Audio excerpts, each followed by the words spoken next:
తాబేలు నిజానికి ప్రతి ఇంటిలో ఉండాలి. మనకి ఇప్పటికీ దేవాలయాల్లో తాబేళ్ళు ఉంచుతారు.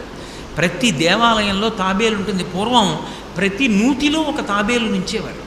ఎందుకు తాబేటిని ఉంచుతారో తెలుసా? తాబేటి యొక్క దర్శనము మంగళ దర్శనం. తాబేటి వంక చూస్తే మంగళం. అందుకే ఇంట్లో కనీసం తాబేలు బొమ్మ ఉంచుకుంటారు. ఉంచుకుని ఒకసారి ప్రయత్నపూర్వకంగా దాని వంక చూస్తారు. ఎందుకు తాబేలు ఇంట్లో ఉంచుకోవాలి అంటే దాంట్లో ఒక రహస్యం ఉంది. దీక్ష అని ఒక మాట. దీక్ష అన్న మాట దేనికి అన్వయం అవుతుంది అంటే యజ్ఞానికి అన్వయం అవుతుంది. యజ్ఞం చేసేటటువంటి వాడు దీక్ష స్వీకరిస్తాడు. దీక్షా స్వీకారం చేశాడు అంటే ఇంటి లోపలికి మళ్ళీ వెళ్ళరు.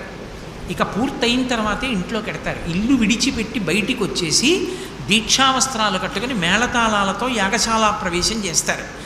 ఇక ఎప్పుడు మళ్ళీ ఇంటికి వెళ్ళడం? ఆ యాగం అంతా